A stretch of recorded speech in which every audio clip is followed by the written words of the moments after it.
Well, what's going on, folks? Hey, it's Brian, and we're doing an update for the Great Bandai group build. We'll get to this guy here in a second, but first of all, we're going to talk about this dude right here. Thunderbirds number 4. This is the submarine version of all the Thunderbird vehicles, and we have gotten to the point where we've got some paint on it, some color. Look at that. That is Budamus. That's right. That is beautiful. Ah, I'm liking that. We don't have a light on it. There we go. That's a little better. So this has a base coat of TS56. This is called Brilliant Orange. Sorry if it's blurry on screen there. And that turned out to be just a little bit too orange. As a matter of fact, this is the little light box that's in front of the guy there, and we hit it with some TS97. Ooh, pearl yellow. TS97 pearl yellow.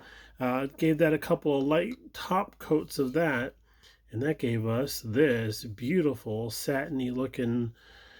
The best way I can describe this is metallic corn.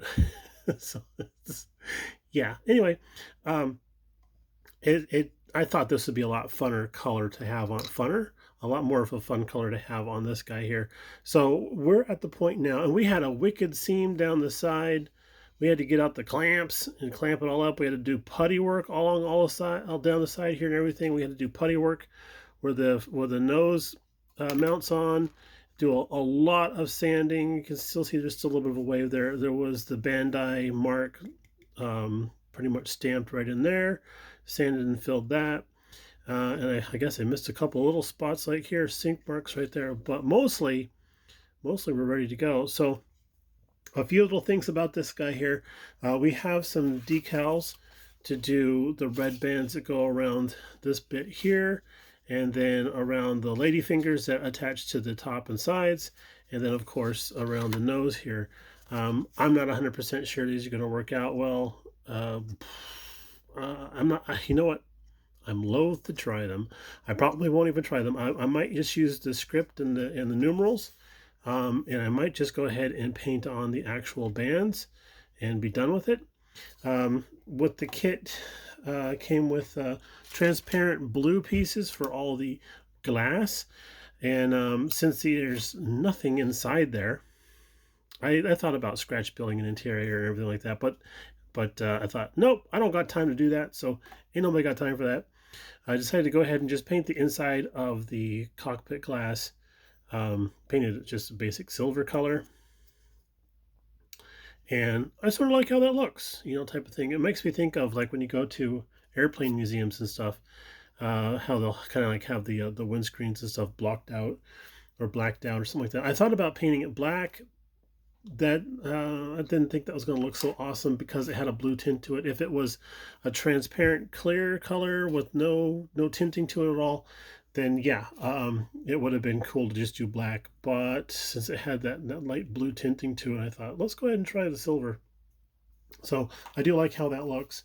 All the little bits and everything like that are all painted and everything too. Here's our tail fin, and there is, well, I guess I buried it in paint. You can faintly see where there's a little track right there where we need to do our masking for the red stripes. So there is a little bit of a hint here and there. I also drew an arrow on the back sides of them, so I knew which way goes forward because that was a thing. So I can see it with my naked eyes, but yeah, you can just barely see the little stripe right through there. So there we go. So there's that. That's going on there. And I was having such a good time working on that Bandai kit. I thought, let's go ahead and do another one. So I started working on this Shoretrooper kit.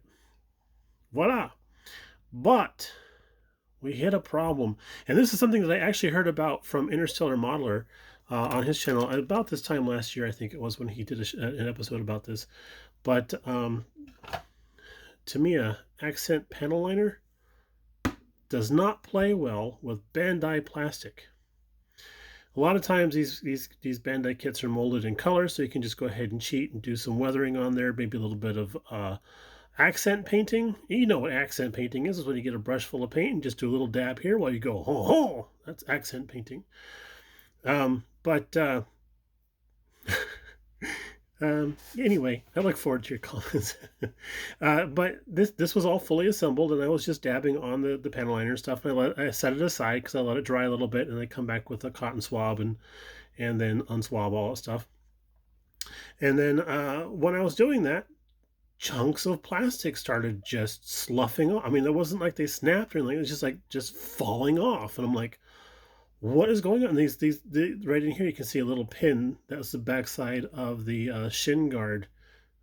Well, it is literally a shin guard, but it was just fell off, and I'm like, oh, that's right. Sometimes Bandai plastic doesn't react well to dark, well, not dark brown, but to me a panel liner, and it's getting to be a known thing.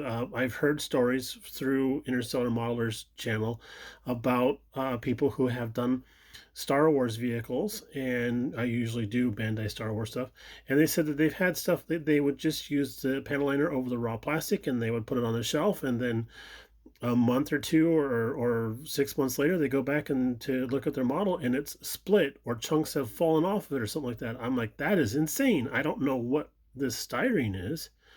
And I must say that on every other time I've ever used panel liner, it's usually over a painted surface. Bandai kits are the only kits that I don't use over a painted surface. I'll just do it over the molded plastic. So I'm wondering if that stuff there has something in it that can really bother styrene. Do I want to experiment with stuff? No, I don't want to. But just a heads up, guys. Maybe you're lucky and you don't have that type of situation before. But I'll tell you what, I've been building Bandai kits, Star Wars kits, for nigh on 5 years now and using that panel liner all the time. And this is the first time I've ever had something actually fall apart on me. So I don't think that Bandai has changed their plastic formula at all. I think that my luck ran out. So word to the, a cautionary tale right there. Just watch out for that. I am trying this guy here. This is a Gundam Marker. And this dude here is finer than a cat's eyelash. I just made that up. I don't even know if that's a real analogy or not. But this guy here fits right into all the crooks and grannies. So I did everything on this helmet and the marker. I need to go back with a little bit of alcohol and clean up some smudges and stuff. But I think I'm going to do my panel lining on the Gundam stuff, with the Bandai stuff, with one of their actual products. So I think that's going to be a little bit of a help there. But on the Shoretrooper, we see that he has all this blue banding and stuff on here, and that's actually the captain of the squad, I guess. So I went ahead, and I didn't like the decals. They would not conform at all. Those would not conform at all. So I just went ahead and started painting on there. I got to do a little bit of cleanup on this guy a little bit. Did some panel line work on his buckles. Now I got to trace every single one of those. Yay. But no, I like the Shoretrooper because of the color variants and stuff. The fact it's molded in tan plastic. Even has a really kick-ass blaster. So, I mean, that's really slick looking. I'll probably do a gray wash with some paint on that. Torso and stuff is looking pretty good. He has a blue slash through here also, so we did that. Blah blah blah. Oh, we did all the panel lining on here with the marker also, and I had done a wash with the panel liner, the Tamiya panel liner, and half of his belt just like fell off. Just fell off, sloughed off. So I wasn't happy about that. And then I did the panel liner on this crease right here, and I can feel how the plastic is actually kind of gummy. Yeah, kind of reacted with that. Over here I did the panel lining with the pen. I'm much happier with that. And we'll get him sorted out here pretty soon. So there's that. Okay, that's all the Bandai news. We're going to go ahead and get back to work here. We've had house guests for the last week. We didn't know we were going to have. We knew he was coming into town, but we didn't know he was staying with us, our nephew from Montana. So we've been spending a lot of time with him. And today's off hanging out with his grandfather, so I got to do some video stuff. But yeah. College students eat a lot of food, I tell you what. All right, you guys. We'll talk to you a little bit later on. Bye.